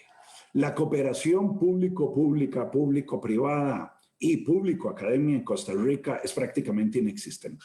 Si pensamos en un sistema nacional de innovación como un sistema que permite la adopción, la generación, el uso del conocimiento para fines comerciales, para fines productivos, en Costa Rica nuestro sistema nacional de innovación es sumamente débil. está poco desarrollado, no favorece la cooperación entre los actores. Y si no nos tomamos en serio trabajar fuertemente en desarrollar... A ver si vas concluyendo, por favor. Por aquello de las... Pues, sí. Ok, cierro. Bueno, concluyo diciendo lo siguiente. En este tema de la coordinación, a mí me parece que tenemos que tener claridad en que tenemos que establecer un marco institucional que nos permita definir una estrategia, monitorear esa estrategia, evaluar esa estrategia. En el gobierno de doña Laura Chinchilla esto se logró a través de un Consejo Nacional de Productividad e Innovación, el cual lamentablemente se desmanteló en los dos gobiernos siguientes, y me parece que es fundamental volver a tomar eso. Hay un proyecto de ley en la Asamblea Legislativa en esa dirección que es fundamental que lo aprovechemos. Y por último, pero te robo un minuto nada más, José Manuel, hay algo en lo que yo sí quiero discernir un poquitico respecto a las recomendaciones que se da, y es seguir hablando de pymes. En Costa Rica, toda la estructura de apoyo productivo está en pymes. No se apoya. Una vez que una empresa logra crecer después de 100 empleados, se le dice que la Virgen de los Ángeles lo acompañe. No existe ningún sistema legal de apoyo, no hay instrumentos de apoyo para empresas conforme van haciendo grandes. No hay instrumentos de apoyo para favorecer cooperaciones en innovación entre empresas grandes y pequeñas. Una posibilidad de avanzar fuertemente en eso es romper el umbral de las pymes, y en vez de pensar en un umbral de 100 trabajadores, adoptamos la metodología de la OCDE, en donde empresas con 250 trabajadores, ahora que somos miembros de la OCDE, son pymes, y con eso tenemos el 99% del aparato productivo. Perdón por haberme excedido, pero el tema es extremadamente interesante. Gracias. No, Ricardo, muchísimas gracias. Y también, igual que Flora, bueno, ustedes son grandes expertos en el tema, y cuando se trata de hablar de estos temas, pues, y cubrieron muy bien todo un ámbito clave. Bueno, yo quisiera, es decir, tenemos relativamente poco tiempo, siempre pasa, pero sí me han dicho que tenemos unos 10 minutos más después de pasar a las 4:30 de la tarde, y ahí sí ya tendríamos que concluir. Entonces, tal vez lo primero sería preguntarle a Gonzalo para hacer algo muy concreto en seguimiento a todo esto. Evidentemente, tanto en la presentación de Gonzalo como en los comentarios se escucharon grandes necesidades, ¿no? Grandes necesidades, y la mala noticia es que no estamos en América Latina, y en Costa Rica no es excepción, muy bien en lo que es en nuestros ecosistemas de emprendimiento, e incluso el ecosistema de ciencia y tecnología. Los fondos que tenemos son consables, pero nada más, y son pocos. Entonces, la pregunta a Gonzalo sería, ¿qué apoyos concretamente tiene el BID y se pueden esperar del BID ahora en la etapa post-pandemia para fortalecer y trabajar más en esto y que puedan, digamos, beneficiar a Costa Rica? Gonzalo. Gracias, José Manuel, y gracias a Flora y a Ricardo por todos los comentarios que hicieron. Estoy totalmente de acuerdo con todo lo que han dicho, de hecho. Mira, bueno, el banco básicamente lo que hace es un banco, entonces le presta plata a los países, pero nosotros les prestamos plata en la perspectiva de que el país obviamente va a generar un nivel de crecimiento y de expansión de su actividad económica, y que va a tener un impacto social que es muy superior al costo que tiene un crédito, que en general es más barato que el resto de los financiamientos que muchas veces están disponibles para ellos. Y en concreto, una de las cosas que nosotros hemos planteado justamente en Costa Rica es, tenemos una operación en ejecución, y que un crédito con el Ministerio de Ciencia y Tecnología, y que una de las cosas, por ejemplo, que le planteamos y que ha sido bien acogida es la idea de hacer formación muy rápida de talento. Yo coincido con Flora, ese es un aspecto crucial. Afortunadamente, a través de mecanismos como bootcamps, que son formaciones relativamente cortas, pero de alto nivel, en Estados Unidos alguien que se forma en un bootcamp digital después de 6 meses, compite en términos de sueldo con alguien que salió del college. Y quedan capacitados para hacer todo tipo de cosas, machine learning, etcétera, ¿no? Entonces, eso nosotros ya lo estamos haciendo con el ministerio. Se sacó una licitación en conjunto con CINDE, precisamente para traer estos bootcamps de nivel internacional a formar gente en Costa Rica rápidamente. Y lo segundo, el trabajo que estamos haciendo precisamente apoyando a 2 clústeres claves. Mencionó uno Ricardo, el tema de insumos médicos o medical devices, todo el equipamiento médico, que tiene un enorme potencial de expansión hoy día en el mundo. O sea, esta es la oportunidad para Costa Rica. Pero además tiene un segundo clúster que es muy poderoso, que tiene que ver con todos los temas que también es clave en este minuto, que son todos los temas de ciberseguridad. Todo el tema de desarrollo de herramientas digitales, etcétera, y en particular el tema de ciberseguridad, Costa Rica lo tiene muy desarrollado. Y entonces ahí yo coincido con lo que decía Ricardo, la ruta de recuperación tiene que ser una ruta que precisamente se ancle en aquello que le permita a Costa Rica diversificar su economía hacia adelante y complejizarse cada vez más. Ahora, totalmente de acuerdo, eso no se puede hacer, como decían ambos, si no es con más ciencia, tecnología e innovación. Pero mira, lo demás es pan para hoy y hambre para mañana. Entonces, bueno, en fin.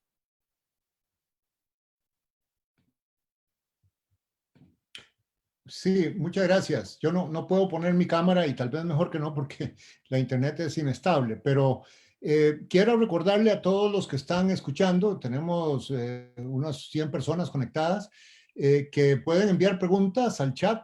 Hemos recibido un par de preguntas o comentarios, más bien. Un comentario que me parece muy apropiado, o más bien, digamos, sobre un tema que es clave, es el punto que hizo Ricardo, de que no podemos seguir con una conversación macroeconómica, a pesar, digamos, de que eso, por supuesto que hay que seguirla y hay que arreglar el tema macroeconómico, pero que si solo hacemos eso, nos quedamos sin toda esta parte microeconómica, de desarrollo productivo, de ciencia y tecnología, y en el mejor de los casos vamos a regresar a un crecimiento mediocre que teníamos antes de la pandemia. Pero invito a otras personas que quisieran hacer preguntas concretas a hacerlas. Mientras entran alguna otra pregunta, quisiera invitar a Ricardo y a Flora a profundizar tal vez un poquito sobre este capítulo de emprendimiento, el ecosistema de startups, porque eso es algo que no hablamos mucho en Costa Rica. Aquí hay algunas incubadoras, algunas aceleradoras, algunos espacios de coworking, pero eso no ha sido ni parte del debate público, ni que yo sepa una política hemos tenido de promoverlo. Ha sido más por algunos empresarios privados, algunas iniciativas de ese tipo. ¿Qué creen ustedes que podríamos hacer en este tema tan importante que nos señala el BID como clave, sobre todo porque allí es como el crisol donde se genera mucha de la innovación y eventualmente empresas que crean mucho empleo? Tal vez Flora primero. ¿Quieres hacer un comentario sobre eso? Sí, gracias, José Manuel. Mira, yo creo que con el tema de emprendimiento hay iniciativas, pero gran parte del problema es que lo que es la política pública a mí me parece que está muy enfocada en lo que es el emprendimiento social.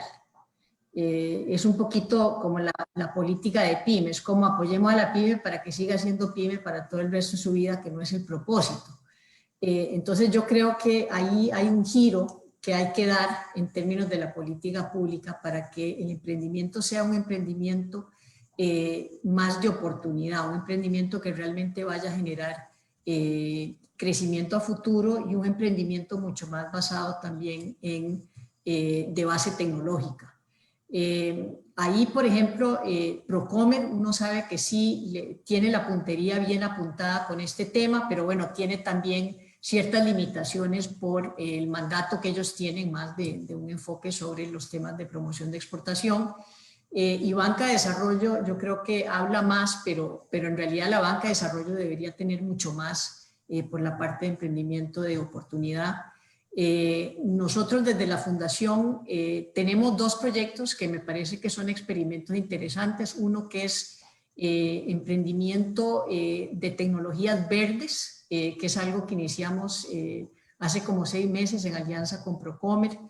y que me parece que es una apuesta interesante de ver cómo generamos ese tipo de emprendimiento muy particular, un emprendimiento muy innovador relacionado con temas de medio ambiente y cambio climático, y luego esta nueva iniciativa que estamos impulsando, ya relacionada también con emprendimientos en STEM lideradas por mujeres.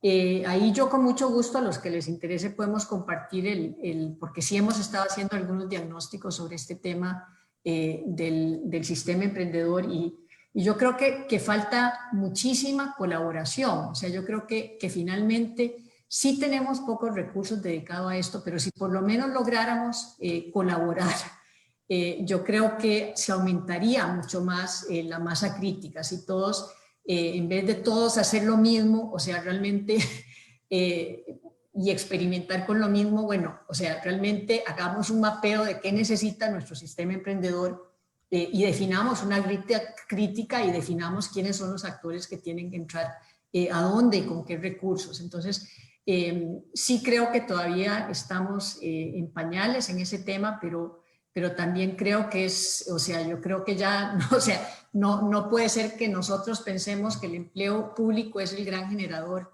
de empleo y de ingresos en este país. Tenemos realmente que promover mucho más fuertemente el tema de emprendimiento. Muy bien, muchísimas gracias. Muy relevante, muy buenos puntos. Ricardo, ¿quisieras agregar a este tema?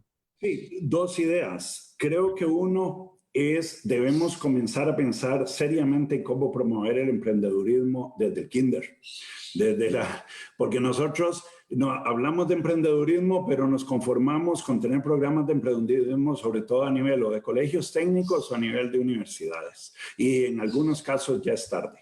Tenemos que comenzar a cambiar la cultura costarricense. Por ahí un colega, Ronald Leandro, que es un extraordinario experto en este campo del Instituto Tecnológico de Costa Rica, siempre me recuerda la trascendencia del cambio cultural para poder colocar a la ciencia, la tecnología y la innovación y mejorar la productividad.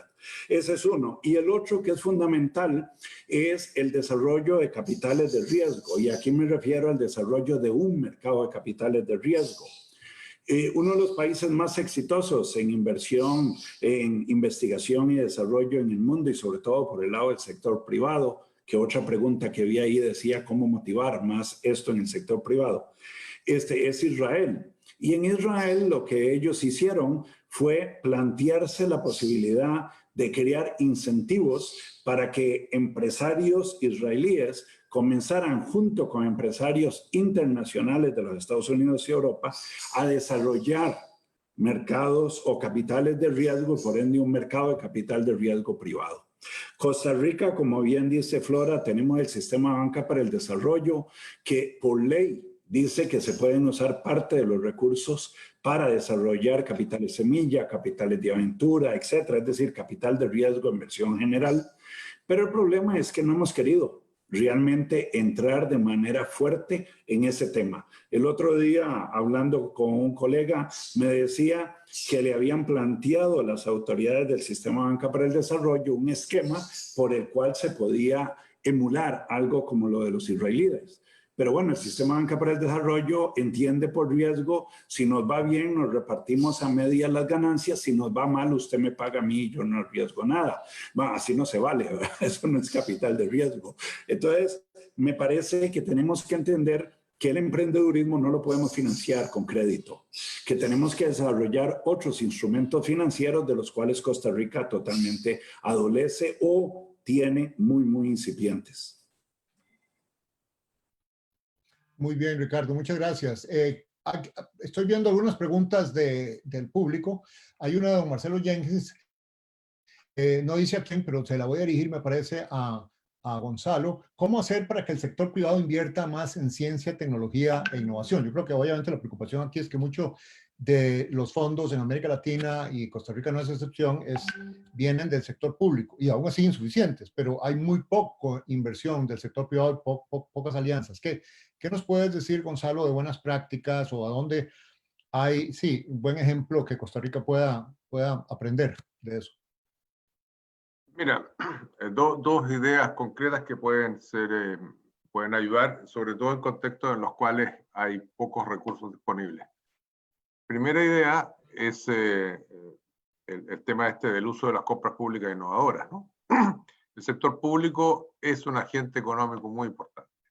Tiene una cantidad de prestaciones, gastos, etcétera, y a la vez puede ser también un agente comprador de innovaciones muy relevantes porque le ofrece un primer mercado de compra a alguien que está generando una solución.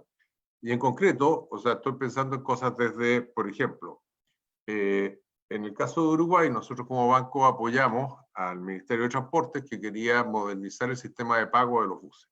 Entonces quería un sistema que se pudiera pagar por celular, con una aplicación que además le permite al Ministerio obtener los datos y por lo tanto optimizar las rutas. Bueno, ese sistema lo creó una startup ante un llamado que hizo el Ministerio de Transporte. Entonces, ¿cuál es la gracia? Que tú vas y decides no necesariamente comprar un producto. No digo yo voy a comprar esta aplicación, sino quiero comprar algo que me responda a una determinada función. Y yo no sé cuál va a ser el producto. Soy ciego frente a eso. Pero la idea es precisamente que me muestren y me demuestren que cumple con todas las especificaciones del tipo de solución que yo quiero dar. El sector público tiende a comprar como bienes y servicios ya establecidos en vez de comprar soluciones. Y de repente el tema es que yo puedo avanzar en la mejoría del servicio que yo doy como sector público si es que empiezo a moverme en esta dirección. Y varios países de América Latina lo están haciendo. ¿Y qué significa eso? Significa que yo le inyecto al sistema de innovación recursos, comillas, que hoy día están ahí disponibles, pero que permiten que el sector público se modernice a la velocidad del sector privado, estimulando a la vez el desarrollo del sector de Estado. Entonces, ahí hay un mecanismo concreto que nos involucra sacar más recursos. Lo puedes hacer ya. Lo puedes hacer para hacer compras verdes. O sea, estimular innovación que sea ambientalmente sustentable, disminuyendo, por ejemplo, los desechos, en fin, ¿no? Y la segunda es una, ya que citamos a Paul Romer, voy a citarlo yo, pero en otro contexto. Paul Romer hace mucho tiempo decía que la solución óptima para que el sector privado invierta en temas de bienes públicos como investigación y desarrollo es que le dieran la posibilidad de ponerse un impuesto, que el Estado le ponga un impuesto a un sector, pero después le devuelvan los recursos para que haga la inversión en investigación y desarrollo que los beneficie a todos. Porque si no, ya que si no se puede ir un impuesto, hay un problema a los comunes, ¿no? Hay alguien que hace free rider, hay alguien que no quiere poner plata y hay dificultad de coordinación. Ahora, hay una historia muy bonita que lamentablemente no es buena para Costa Rica. Y es la historia del cuento de dos ciudades, ¿no? El cuento de Costa Rica y el cuento de la provincia de Misiones en Argentina sobre el tema del arroz. Entonces, Costa Rica siguió un modelo que fue básicamente ofrecer protección y más protección al mundo del arroz. Y uno mira las tendencias de la productividad de arroz en Costa Rica y era así una caída bien brutal y un costo fiscal relativamente alto a la larga. En cambio, en el caso de Argentina, de Misiones, los productores de Misiones se acercaron al gobierno regional y le dijeron, mire, no nos vamos a poner de acuerdo entre nosotros, pero si usted nos puede poner un impuesto, ese impuesto nosotros estamos dispuestos a pagarlo, pero siempre y cuando se vaya a línea a hacer investigación sobre la calidad del arroz, mejores variedades, etc. Y uno ve la curva de producción de arroz de Misiones, y es una curva con un ascenso impresionante de productividad. Y ese esquema lo tienen también los noruegos en la industria exportadora de salmón. O sea, ellos invierten un porcentaje de lo que se vende, que se recauda, pero se reinvierte exclusivamente en investigación y desarrollo para el sector salmonicultor. En el caso de Chile, nosotros tratamos de impulsar eso cuando yo estaba a cargo del Consejo Nacional de Innovación, y la verdad es que a mí me asombró el nivel de respuesta positiva que había en los empresarios. Y me acuerdo todavía del presidente de la Asociación de Exportadores de Fruta, que me decía, Gonzalo, esto yo lo necesito mañana. ¿Y por qué lo necesito?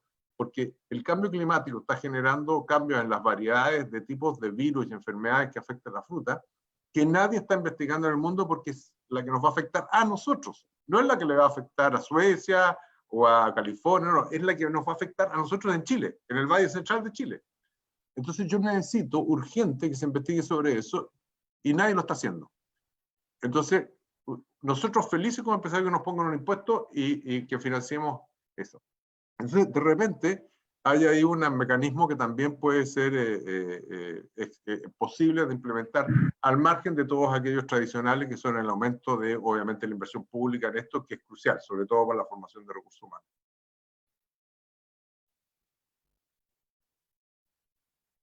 Muy bien. Bueno, voy a leer una última pregunta, porque además no hay tiempo, pero que creo que es una pregunta que nos sirve para que cada uno de ustedes dé, digamos, en 1 o 2 minutos un comentario final, responda a esto si quiere o con otro énfasis. Y es por el señor Paul Ferboy, que entiendo que es asociado también a la Universidad Lid. Y dice así: en Costa Rica, justo en estos días se reúnen mesas de diálogo sobre cómo remediar la crisis financiera provocada hasta cierto punto por el COVID. ¿Qué consejo podrían dar ustedes a estas mesas de diálogo sobre el impacto posible en el crecimiento económico que pueden generar proyectos de estímulo tecnológico y darle prioridad a estos temas de ciencia, tecnología, es decir, cómo usar la ciencia y la tecnología en beneficio de recuperación? Entonces, tal vez vamos, te dejo con la posibilidad de la última palabra, Gonzalo. Si vamos primero con Flora, luego Ricardo y de último tú, y eso sería el comentario final. Muchas gracias. Adelante, Flora.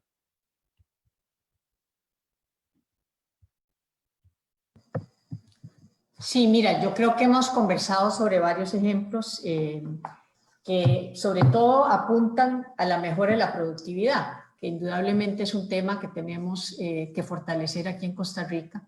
Y como decía Ricardo, poder ir cerrando esa dualidad que tenemos en la economía. Y eso pasa por la ciencia, la tecnología y la innovación. O sea, si tomamos como ejemplo el proyecto de Procomer que tenemos nosotros de Capital Semilla para la innovación verde, es básicamente la aplicación de tecnología en ese caso o de investigación para hacer mejoras en los procesos que permiten reducciones de costo y mejoras en productividad. Que finalmente se traducen en mejores productos o productos que son más mercadeables en el contexto internacional. Entonces a mí me parece que esos son el tipo de instrumentos que necesitamos y que tal vez la forma de vender este tema ciencia y tecnología es volviendo a decir, o sea, un poco la pregunta que yo hacía al inicio, ¿es realmente posible que nosotros salgamos de esta crisis de manera sostenible? No es salir para volver a caer el mes entrante, es de manera sostenible sin realmente enfocarnos en eso, porque eso es lo que está pasando en el mundo. O sea, la cuarta revolución industrial ya estaba, o sea, y lo que ha hecho la pandemia es simplemente profundizar y agudizar lo que de alguna manera ya teníamos que afrontar. Así es que creo que eso sería como un argumento que yo daría. Bueno, yo de mi parte, José Manuel, el otro día una persona en otro evento me preguntaba si solo pudiera hacer una cosa en materia de ciencia, tecnología e innovación, ¿qué haría? Y yo le decía muy sencillo: educación, educación, educación. Sin recurso humano altamente calificado, es imposible hacer ciencia, tecnología e innovación. No es posible adaptar, no es posible identificar conocimientos que se puedan usar. Y en ese sentido, me parece que en Costa Rica, en esa mesa, deberían establecerse 2 principios fundamentales o 2 objetivos. La primera es mejorar la cobertura de educación a nivel secundaria. No podemos seguir perdiendo el 40% de estudiantes de secundaria sin que concluyan. Y en esa misma dirección, mejorar la cobertura a nivel de educación superior y ojalá con bastantes énfasis en ciencia, tecnología, ingeniería, matemáticas. Y por supuesto, ahí de vital importancia, mejorar toda la participación de las mujeres en esos campos. La segunda, o el segundo objetivo, es mejorar la calidad del sistema educativo. En uno de los últimos informes de la OCDE sobre los resultados de PISA, se señala claramente no solo que Costa Rica tiene una brecha muy importante en calidad respecto a los países de la OCDE, sino que en Costa Rica hay una marcada diferencia en términos de calidad si uno viene de un hogar humilde o uno viene de un hogar beneficiado económicamente, y por lo tanto, ¿verdad? Dada esa brecha de calidad, nuestro sistema educativo, en vez de ser un facilitador social, lo que está haciendo es acentuando la desigualdad social. Entonces, me parece que ese pilar de educación, poder llegar a decir dónde nos ponemos de acuerdo de cómo vamos a evaluar a nuestros educadores, cómo vamos a hacer una reforma educativa que garantice esa mejora de cobertura y calidad, sería un paso fundamental. Muchas gracias, Ricardo. Y Gonzalo, la última palabra. Bueno, gracias. Mira, yo voy a hacer lo siguiente. Yo le recomendaría que leyeran dos papers relativamente recientes, ¿no? Uno es de Lawrence Summers, si no me recuerdo el coautor, pero está en el National Bureau of Economic Research, la publicación. Y lo que hace Summers y asociado es calcular cuál es el beneficio social de la inversión en investigación y desarrollo y todo el tema de innovación. Y entonces los resultados son impresionantemente elevados y hacen todo tipo de ajustes, toman en consideración todas las posibles objeciones que uno pudiera tener, y sin embargo muestran que esto es extraordinariamente relevante. Y todos los estudios que yo conozco, y uno de mis colegas que creo que está por ahí escuchando, Gustavo Crespi, que trabajó bastante en Costa Rica y que acaba de autorear un documento justamente con Ricardo sobre estos temas, ha mostrado siempre las enormes rentabilidades que puede tener la inversión en innovación, ¿no? Y particularmente los efectos de derrame que genera en la sociedad. Por lo tanto, eso es lo primero, que se convenza que efectivamente esta es una inversión de altísimo impacto. Pero la segunda es otro paper en que muestran que para que el efecto de la investigación y desarrollo y la innovación sobre el crecimiento exista, tienes que pasar un cierto umbral de inversión. O sea, invertir migajas en temas de investigación, desarrollo e innovación no te genera un efecto muy grande. En contrario, podría estar hasta perdiendo plata. Entonces, yo le diría que si el país quiere tomarse en serio el tema, tiene que hacer un esfuerzo también bastante importante, pero que le va a dar buenos resultados. Y las cifras están ahí, es lo que decía Ricardo. Este no es un lujo de país rico, es lo que permitió a los países volverse ricos. Así que ese sería mi consejo. Como dice Flora, si no es con ciencia, tecnología e innovación, no hay manera de salir de la crisis y no hay manera de conciliar estos desafíos medioambientales, de inclusión social y de crecimiento, porque son objetivos que muchas veces están en contradicción y solo se resuelven con la innovación. Bueno, me parece un excelente mensaje final, porque es sobre la prioridad del tema y sobre cómo persuadir y convencer en este ambiente. Ha sido una conversación muy sustantiva que ha tocado toda una variedad de temas y de puntos. Creo que hay un acuerdo en dos grandes cosas. Bueno, hubo mucho acuerdo entre todos los panelistas, en realidad no hubo desacuerdos mayores, pero sobre la idea es fuerza de poner la revolución tecnológica y estos ecosistemas de innovación en América Latina al servicio de las respuestas a la pandemia. Y muy bien, y como decía Flora, precisamente, ni siquiera es posible concebir una salida a esta crisis sin ciencia, tecnología e innovación. Y segundo, que debemos aprovechar la crisis para redoblar esfuerzos, porque venimos arrastrando legados y brechas enormes del pasado. Entonces hay que redoblar esfuerzos. Y por eso quiero reiterar el agradecimiento al BID en nombre personal de la Universidad LID y bueno, de Costa Rica, y todos los que estamos escuchando, a la edición que diriges, Gonzalo, por poner el foco de manera tan clara sobre estos temas de ciencia, tecnología, innovación, desarrollo productivo. Ciertamente no podemos, como se dijo en el panel, permitir o seguir permitiendo que la conversación sea totalmente dominada, por más que sean los temas urgentes, pero que esté exclusivamente dedicado al tema macro, aunque hay que resolverlos, porque estaríamos haciendo la mitad de la tarea y no estamos atacando temas centrales. Y la mala noticia es que desafortunadamente los países de América Latina están rezagados en estos temas, están rezagados, tenemos que correr. Se dijeron varias cosas importantes, la importancia de las políticas de desarrollo productivo. Quiero destacar lo que dijo Ricardo sobre la importancia del tema de los clústeres y de que no se trata solo de incentivos y políticas individuales en pymes, sino trabajar con sectores completos y sus cadenas de valor. Segundo, todo el énfasis que se puso en los ecosistemas de emprendedurismo y cómo son las empresas jóvenes y nuevas las que crean empleo.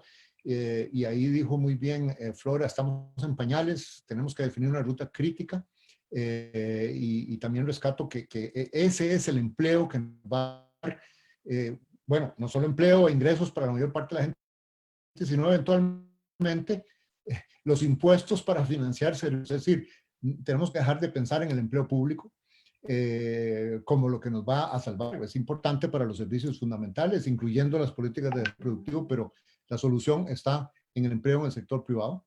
La importancia del capital de riesgo, cómo hacer para que el sector privado invierta más, se dijeron cosas bien importantes.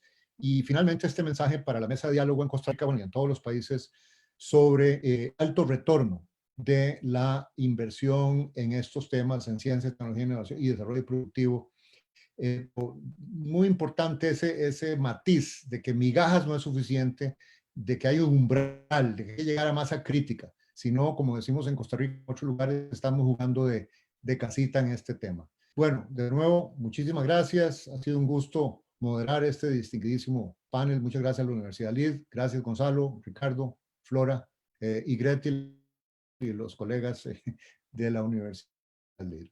Y a todos los que se conectaron, que tenemos todavía más de 60 personas. Muchas gracias. Muchas gracias a ustedes. Un placer. Chao, Flora. Muchas gracias. Adiós. Un gusto verte. Adiós. Hasta luego.